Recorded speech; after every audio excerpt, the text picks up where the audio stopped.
Mendengar kata puasa, pantang, hendaknya kita tersenyum, bahagia, karena sebuah kata bersyarat makna bagi kita. Kata yang membuat kita berhenti sejenak untuk bersyukur kepada Tuhan bahwa kita diberikan kesempatan, kita diberikan waktu untuk berdiam diri, mengalami saat-saat keselamatan bersama Allah. Maka kata puasa bukanlah menjadi sebuah beban, bukanlah menjadi sesuatu yang berat dalam hidup kita, tapi justru kata puasa, kata pantang menjadi sebuah kata yang kita rindukan, yang kita nantikan, dan dia akan membuat kita bahagia. Saudara dan sahabat terkasih, jumpa lagi dengan saya di Remah-Remah Iman. Selamat memasuki masa prapaskah, selamat menerima abu, untuk menandai bahwa kita berasal dari abu dan akan kembali menjadi abu. Betapa rapuhnya hidup kita sebagai manusia, betapa rentannya kita, ringkihnya hati kita, mudah jatuh ke dalam dosa. Pantang puasa akan membantu kita untuk mengerem diri, untuk berhenti sejenak, untuk memperlambat langkah kita, agar kita tidak terpelosok jatuh ke dalam jurang dosa dan kesalahan. Saya memaknai kata puasa dan pantang sebagai kata yang membantu saya, sebagai kesempatan yang menolong saya yang tadinya terlalu laju di dalam perjalanan. Saya mulai mengatur langkah untuk berjalan perlahan-lahan, mengatur keseimbangan tubuh, jiwa, dan roh, agar tiga-tiganya seimbang di dalam satu. Ketika mendengar kata pantang dan puasa, ada sebuah semangat baru muncul untuk meletakkan HP di laci meja, menggantikannya dengan mengambil Alkitab, membaca firman Tuhan, merenungkannya dengan hati bahagia.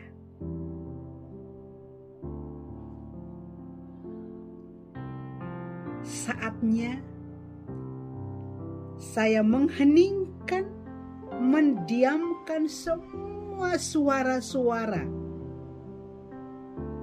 di sekeliling saya, di seputar saya, dari manapun datangnya, agar saya mempunyai kesempatan hening, diam, mendengarkan bisikan Tuhan. Maka puasa, pantang membantu kita untuk sejenak meletakkan alat-alat atau sarana apapun yang membuat kita jauh dari Tuhan, jauh dari kekudusan, jauh dari keheningan. Kita mencoba untuk tidak menjadikan dia, sarana-sarana komunikasi itu, adalah prioritas atau fokus kita. Sesaat atau sejenak kita menyimpan alat komunikasi itu, dan kita mencoba untuk mengisi waktu kita dengan hal yang lain yang mungkin selama ini kita sudah tinggalkan. Selain kita mengambil Alkitab, kita membaca firman Tuhan, kita juga mengambil rosario, dan kita masuk di dalam keheningan dan berdoa. Saat kita berdoa, kita akan ingat begitu banyak keadaan yang kontras yang akhir-akhir ini terjadi. Di saat kita tertawa, tersenyum, saudara kita di belahan dunia yang lain seperti saat ini di Ukraina menangis dan menderita. Saat kita tidur nyenyak bahkan bermimpi indah, saudara-saudara kita di luar sana di daerah-daerah konflik justru sedang mencari perlindungan, tidak mengenal waktu siang ataupun malam. Saat kita menikmati makanan, minuman yang enak dan lezat di luar sana, lebih-lebih di daerah konflik, mereka mengalami kehausan dan kelaparan. Mereka harus mengalami kehilangan tempat tinggal mereka. Mereka harus mengalami kehilangan orang-orang yang mereka kasihi. Mereka harus berhenti bahagia. Mereka harus berhenti tersenyum. Mereka harus berhenti melakukan aktivitas harian mereka. Situasi telah berubah. Maka dengan meninggalkan alat komunikasi kita sejenak saja, hati kita sudah menyatu dengan Tuhan, menyatu dengan saudara-saudara kita yang sedang menderita. Apalagi kita meninggalkan kesibukan-kesibukan kita yang lain-lainnya dalam waktu-waktu tertentu. Betapa luar biasanya hati kita dipenuhi dengan cinta yang besar, cinta dari Allah, cinta kepada sesama kita seperti diri kita sendiri. Maka pantang dan puasa adalah kata yang bersyarat makna yang justru menyejukkan jiwa kita dan menyelamatkan kita. Bagi kita yang sampai saat ini masih merasa bahwa pantang dan puasa itu adalah beban berat, sehingga kita mengatakan, aduh kok puasa lagi, kok pantang lagi, ini salah. Kita harus bertobat, karena hanya dengan pantang dan puasa kita bisa memiliki waktu untuk penyucian diri, pengosongan diri, melepaskan segala keterikatan-keterikatan kita, segala kenikmatan-kenikmatan duniawi ini sesaat kita bersatu dengan Tuhan. Kembalilah kita kepada Allah kita. Kita sudah terlalu jauh melangkah karena kesibukan kita, aktivitas kita, maka Tuhan dan keselamatan kita bukan lagi menjadi prioritas. Maka saat puasa adalah saat kita berdoa, saat kita kembali kepada Allah, kembali ke hati nurani kita untuk berjumpa dengan Allah, meninggalkan semua yang membuat kita sibuk, yang membuat kita terburu-buru, membuat kita semakin jauh dari Tuhan. Kita tinggalkan sesaat supaya kita dapat menikmati kembali persekutuan kita dengan Tuhan, mendengarkan bisikan-bisikannya yang lembut, sehingga kita dapat melakukan amal baik kepada saudara-saudara kita yang sangat membutuhkan pertolongan pada saat-saat ini. Pantang dan puasa, doa dan meditasi, mati raga kita akan membantu kita untuk menghentikan langkah kita yang terburu-buru, menghentikan tutur kata kita yang penuh dengan amarah dan emosi, menghentikan semua rasa kecewa, putus asa, menghentikan semua hal-hal yang membuat kita malas, hal-hal yang membuat kita menjadi beban. Pantang dan puasa adalah saat di mana kita benar-benar terpisah dari hal-hal yang sangat manusiawi, duniawi, yang menyeret kita kepada kebinasaan, dan saatnya kita mundur selangkah demi selangkah, merapat kepada Tuhan kita, memilih Tuhan kita. Itu adalah sebuah kemenangan. Maka bersyukurlah bahwa kita mendapat kesempatan puasa pantang dan puasa selama 40 hari.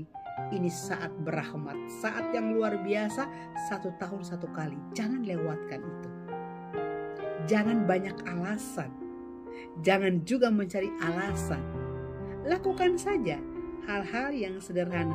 Apa yang kita sukai, kita kurangi. Apa yang menjadi keterikatan kita, kita mencoba untuk mengambil jarak. Apa yang menjadi kecenderungan kita kepada hal-hal yang jahat, mari kita rem diri sejenak. Mengatur kembali segala sesuatu bersama Allah. Perlahan-lahan tapi pasti.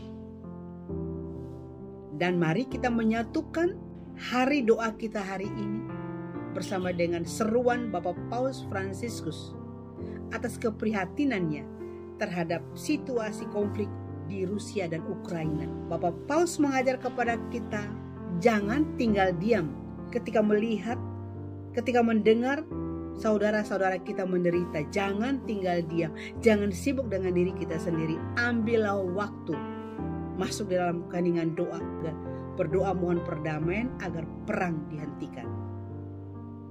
Mari kita dengarkan seruan Bapak Paus kita, agar hati kita berkobar-kobar, roh kita bernyala-nyala untuk mempersatukan diri dengan umat seiman seluruh dunia pada hari ini. Berdoa mohon perdamaian di Ukraina, mohon hentinya perang, mohon keselamatan bagi semua warga, terlebih mereka yang tidak berdaya, anak-anak, orang tua yang sungguh-sungguh tidak berdaya. Tuhan bantu, Tuhan selamatkan mereka.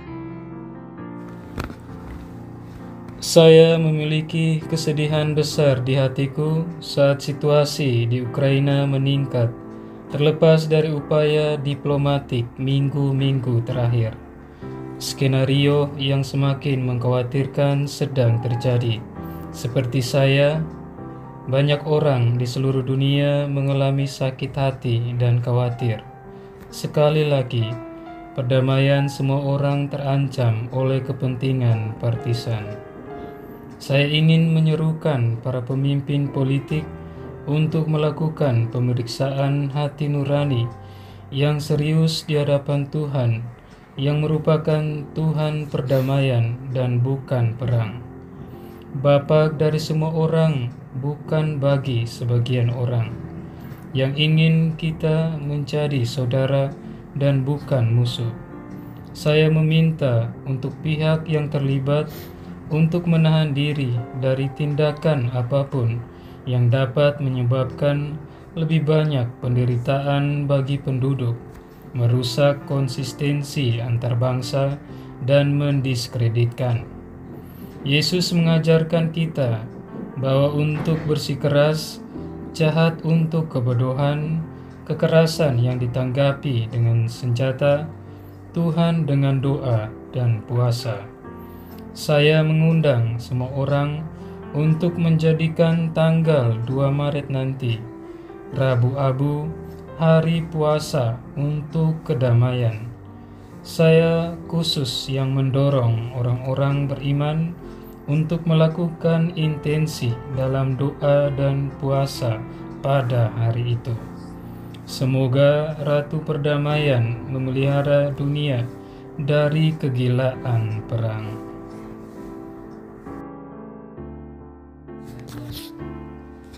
Berapa banyak lagi yang harus mati? Berapa banyak ibu lagi yang akan menangis karena anak-anak mereka yang terbunuh dalam perang? Berapa banyak lagi orang-orang tidak bersalah akan mati?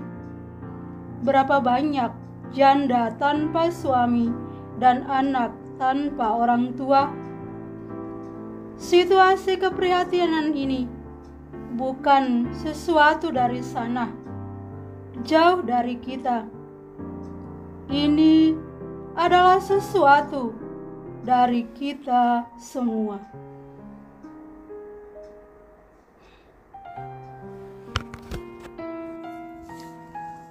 Tuhan, tolonglah mereka.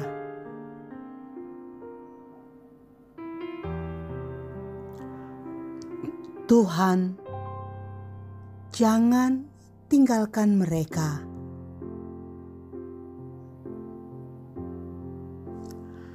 Lindungilah dan jagalah mereka.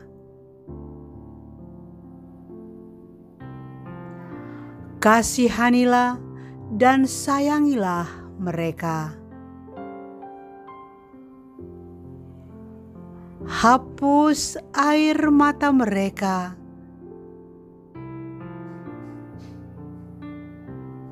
Kembalikan senyum dan kebahagiaan mereka.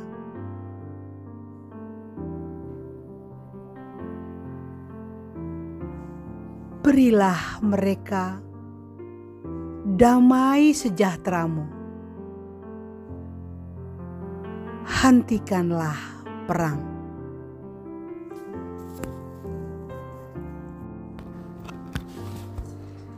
Marilah kita berdoa. Datanglah Roh Kudus, datanglah Roh kebijaksanaan.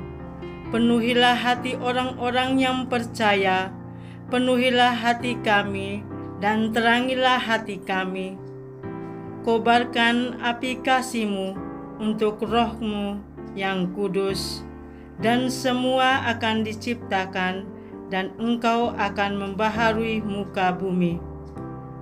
Oh Tuhan yang telah mengarahkan hati semua orang kepada kuasa-Mu, oleh terang Roh Kudus, buatlah kami memiliki kebenaran, menghargai segala sesuatu menurut Roh Kudus, yang sama dan sukacita dalam pengharapan-Mu, oleh Kristus Tuhan kami. Amin.